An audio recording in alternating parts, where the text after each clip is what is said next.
Here's a question. Where is the line between hating Russia's notionally communist leadership and the Russian people? As with China, it's a really vital distinction. Putin hasn't been put in charge of Russia by his people.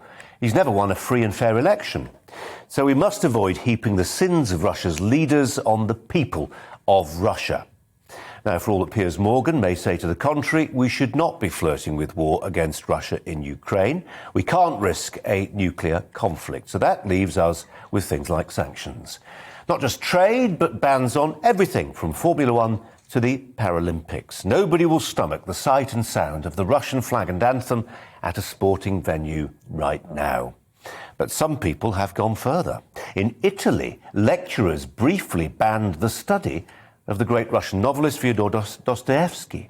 It's one thing to ban Russia today, but what about the decision of the Glasgow Film Festival to ban 2 Russian films, works of art produced by filmmakers with little time for the Moscow regime, but punished nonetheless? In Prague, Czechs have been warned that anyone who expresses support for the Russian invasion could be imprisoned. Again, the idea of defending the invasion I find detestable, but jail for expressing a view? Member of the European Union. This is happening all over Europe. In Munich, the Russian conductor Valery Gergiev was fired by the Munich Philharmonic for refusing to denounce Putin's invasion. My point is that some of this stuff comes very close to Russophobia, the hatred of and enmity for ordinary Russian folk.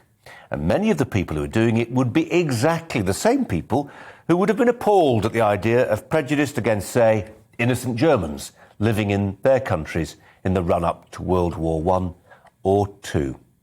Joining me from Tennessee, Andrew Klavan, author and host of The Andrew Klavan Show. Andrew, so good of you to join us again today. We appreciate your time. There is a fine line, isn't there, between wanting to punish a regime and not tolerating any opportunity it might use to raise its flag, play its anthem, and punishing individuals. Yeah, it's a difficult line because people are going to suffer from the sanctions, and innocent people are going to suffer from the sanctions, and that's a very difficult thing. But it's war, and innocent people are going to suffer if we don't put the sanctions on as well.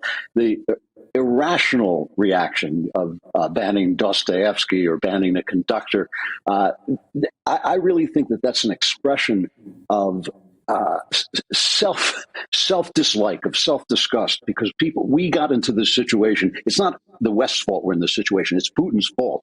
But we have been living in a fantasy, and that fantasy included a Green New Deal that made us energy deficient when we should have had energy surpluses, the banning of nuclear facilities, which give us clean energy, all of these things that made Putin more and more powerful. The display of incredible weakness in America's withdrawal from Afghanistan. Not that we didn't want it to stay there forever, but the way we withdrew. All these things that we did that encouraged this guy with imperial ambitions, a paranoid view, and basically a gangster who's running a kleptocracy.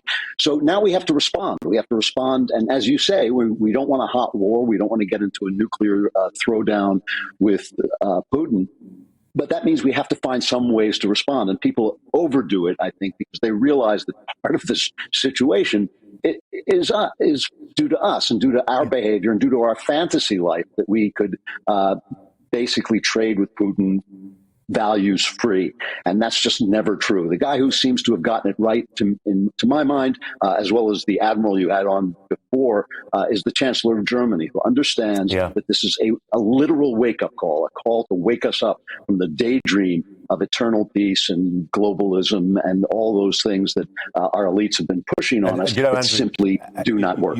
You probably, I totally agree with you, and I suspect you probably missed our item in the previous hour, which was, yes, lauding his actions, but actually by default also, and more than by default, criticising Angela Merkel, who's been held up as this exemplar of leadership for 10 years and more, and actually on the really big calls has shown herself to be incredibly naive, whether that's summoning more than 1 million migrants into Germany and actually other countries like in Scandinavia as well, and a lot of them possibly even a majority of them turned out not to be fleeing the war in Syria, and then this incredibly naive act trusting Putin on gas. Just on this specific point, though, about, banning Dostoevsky. I mean, the Milan University actually reversed it. They repented at leisure. But, I mean, that's the sort of knee-jerkism that you see. It's a sort of spasm of anger, isn't it?